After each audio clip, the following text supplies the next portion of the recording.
What if everything you thought you knew about Jungkook's success was wrong? What if the world's biggest pop star, the man with sold-out solo stadium shows, chart-topping global hits, and a fan base that spans every continent, was never actually standing on his own? That's the accusation. That's the claim spreading online right now, that Jungkook, the so-called golden Maknae, isn't a self-made star at all, that every ounce of his success is borrowed, inherited, handed to him simply because he happened to be born into the right group at the right time. Is it true? Is Jungkook really just riding the wave of BTS's fame, coasting on a name that isn't fully his own? Or is there something else going on here? Something the accusers are conveniently leaving out? Today, we're putting this claim on trial. We're going to look at the facts, the numbers, the history. And by the end of this video, you're going to have a very different answer than the one being pushed on social media right now. Let's get into it. Here's why this story matters. Jungkook didn't just join BTS as a member. He joined as a child, 13 years old, a trainee with a dream thrown into one of the most competitive industries on the planet, expected to grow up in front of millions of watching eyes. For over a decade, his identity was tied to 7 letters, BTS, and for over a decade, that was never a problem. It was a source of pride, a brotherhood, a phenomenon that redefined what a boy band could be on the world stage.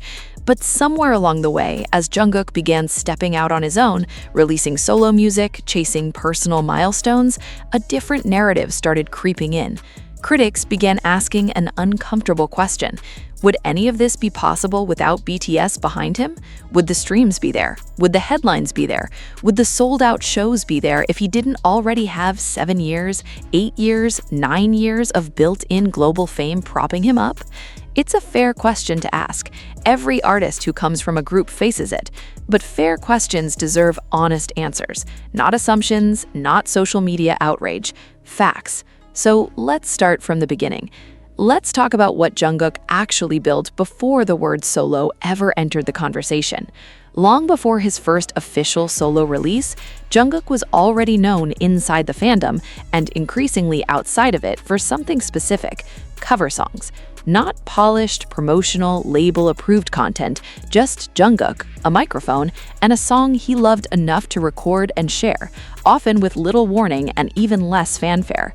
These covers weren't small moments. Some of them exploded, views climbing into tens of millions, fans and casual listeners alike stunned by a voice that felt somehow even more raw and personal than anything on a BTS title track. Here's the part critics conveniently skip over. Those covers weren't boosted by a comeback. They weren't attached to an album rollout. They were just Jungkook choosing to share his voice and the internet responding on its own. That's not inherited fame. That's earned attention. But that's not even the wildest part, because Jungkook's musical footprint outside of BTS goes back farther than most casual fans realize. Before his major solo singles, Jungkook was already quietly involved in projects that had nothing to do with riding BTS's coattails: collaborations, features, and creative work where his name stood on its own merit, separate from the group's promotional machine. Think about what that means. While the accusation paints Jungkook as someone who only exists in BTS's shadow, the actual timeline tells a different story. One of an artist who was already testing his individual voice years before the world was paying close attention. And here's where it gets interesting, because the moment Jungkook did step fully into the spotlight as a solo artist, something happened that should have ended this debate immediately. His debut solo single didn't just perform well, it shattered records. 7, featuring Lotto, didn't simply enter the charts, it exploded onto them, landing at the very top of the Billboard Hot 100. Not top 10, not top 5, number 1. Let that sink in for a second. A solo debut single from a member of a group going straight to the top of one of the most competitive music charts on the planet. Critics wanted to call that a fluke. They wanted to call it fan-driven streaming, inflated by loyal BTS supporters clicking play out of obligation. But numbers don't lie the way narratives do. Seven didn't just perform well within the fandom bubble, it broke into mainstream radio. It topped charts in multiple countries around the world. Markets where casual listeners, not just dedicated ARMY, were choosing to stream, download, and request the song on their own. This wasn't a BTS song with Jungkook's name on it. This was Jungkook stepping fully outside the group identity and the world responding to him, not to BTS. But here's where the accusation gets even harder to defend, because Seven wasn't a one-time miracle. It wasn't Jungkook getting lucky with a single moment of viral fame. His debut solo album followed, and it did something that should have silenced the doubters completely. It became one of the best-selling solo albums by a Korean solo artist in history, moving staggering numbers in its opening days alone. Think about the logistics of that kind of number. That's not 7 members combining their fan base to push one project. That's one artist, one name, one voice carrying an entire album to the top of global charts. If Jungkook's success was purely inherited, purely a BTS side effect, then explain this. Explain why his solo numbers rival and, in some cases, surpass some of the very group efforts people claim he's coasting on. That's not the profile of a passenger. That's the profile of a driver. But let's go deeper, because chart numbers alone don't tell the whole story here. What's even more revealing is how Jungkook built his solo presence, not just what he achieved, but the way he achieved it. Here's something that often gets lost in this conversation. Jungkook didn't simply release music and let BTS's existing platform carry it. He put in visible, undeniable individual work to build his own identity as an artist. Interviews, solo performances on major international stages, appearances designed specifically to introduce Jungkook, not BTS, to entirely new audiences who may never have engaged with the group's music before. He performed at some of the biggest global stages in the world as a solo act, representing not the group but himself. Standing alone under those lights with millions watching is a very different experience than performing as part of a 7-member unit with built-in support beside you at every second. There is no group harmony to lean on there, no members trading lines to share the pressure, just one person carrying an entire performance live in front of the world. If BTS's fame alone was doing the heavy lifting, that kind of individual spotlight moment should have been where the cracks showed. Instead, it became one of the moments people pointed to as proof that Jungkook could hold a global stage entirely on his own. But that's still not the wildest part of this story, because here's where the accusation completely falls apart when you look closely enough. Success on the charts is one thing. But charts can be influenced by promotion, by marketing budgets, by a label pulling every available string. What charts cannot fake is skill. And this is where Jungkook's story stops being about fame at all and starts being about work.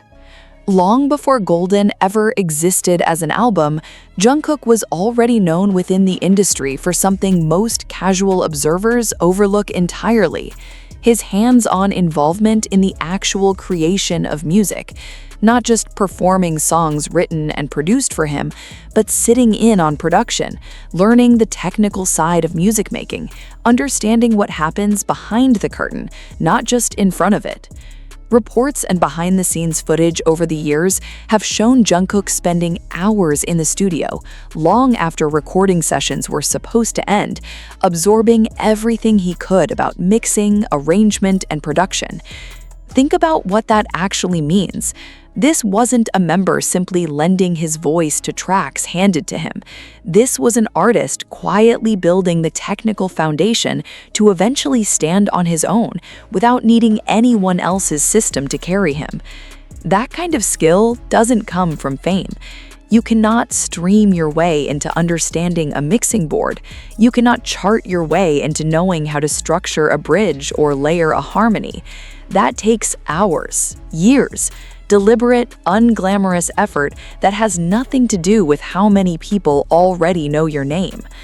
Here's where it gets even more interesting, because when Jungkook finally stepped into songwriting and production credits on his own solo work, it wasn't a symbolic gesture. It wasn't a label giving the idol a token writing credit to make him look involved. He was credited as a writer on multiple tracks across his solo discography, actively shaping the direction, the lyrics, the emotional core of songs that were entirely his own. That is not what borrowed fame looks like. Borrowed fame doesn't sit in a studio at 2 in the morning, adjusting a lyric until it feels right. Borrowed fame doesn't fight for creative input on a project that already has guaranteed commercial success attached to it by default. People who are coasting don't need to try that hard. But let's talk about something even harder to fake than studio hours. Let's talk about the years before any of this, the years of pure physical craft that builds the artist standing on stage today. Jungkook is often praised almost casually for his vocal ability, his dance precision, his stage presence. People say it like it's simply a fact of nature, like he was just born this way. He wasn't. Jungkook trained extensively. For years, as one of the youngest trainees in his company's history, he studied vocal technique, dance choreography, and stage performance under intense, repetitive, exhausting conditions, the same grueling trainee system that has produced some of the most technically skilled performers in the world. That training happened before BTS debuted, before there was a fan base, before there was a single stream or a single sold-out show to lean on. In other words, the skill came first, the fame came after. That order matters enormously because it means the foundation of everything Jungkook does, the vocal control, the dance precision, the ability to command a stage alone, was built in a room with no audience, no fame, and no guarantee that any of it would ever pay off. You cannot accuse someone of relying on fame for a skill set that existed years before the fame did. But here's where this story takes an even more surprising turn, because Jungkook didn't stop building skills once BTS became successful. If anything, the pressure of that success seemed to push him further. Somewhere along the way, Jungkook picked up guitar, then piano, then production software most people twice his age would find intimidating.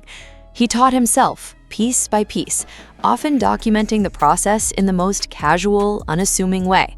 A quiet video here, an offhand comment there, never announced like an achievement, just quietly absorbed into who he was becoming. Think about the mindset that requires. A member of the biggest band in the world, with every reason to simply enjoy the fame that had already arrived, choosing instead to keep learning, keep building, keep stacking skills that had nothing to do with maintaining his current level of success and everything to do with earning the next one. That is not the behavior of someone coasting. That is the behavior of someone terrified of standing still. And maybe that's the real answer hiding underneath this entire accusation. Maybe the people claiming Jungkook relies solely on BTS's fame have never actually looked at what happens when the group isn't the one carrying the moment.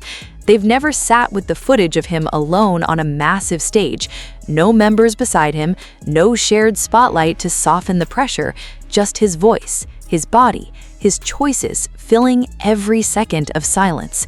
Because here is the truth that sits at the center of this entire story. Fame can open a door. Fame can get you the first stage, the first headline, the first chance. But fame cannot make you stay there. Fame cannot teach you to sing through exhaustion. Fame cannot sit beside you in a studio at 3 in the morning, helping you find the right chord. Fame cannot train your body to move with that kind of precision, year after year, long before anyone was watching. Only work can do that.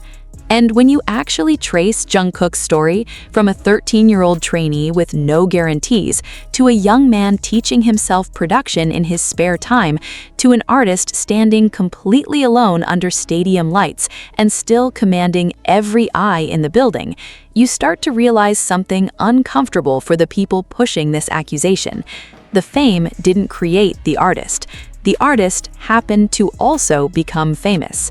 And maybe that's why this story matters so much to ARMY, because it isn't really about defending chart numbers or sales records. It's about defending the truth of what it actually takes to become who Jungkook is today. The quiet hours, the repeated failures nobody filmed, the choice over and over to keep learning long after he had every excuse to stop. Nobody hands you that.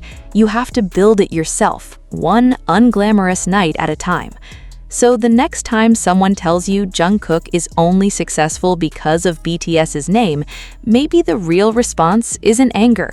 Maybe it's simply this: look closer. Look at the years before the fame. Look at the stages where he stood completely alone.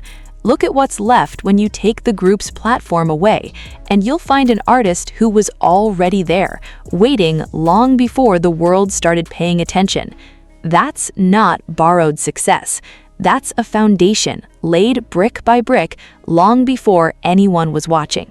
If this video gave you a new way to see Jungkook's journey, tell us in the comments. What's the moment that convinced you he was standing on his own all along? And if this story mattered to you, stay close, because the truth about this group and the people inside it deserves to be told right.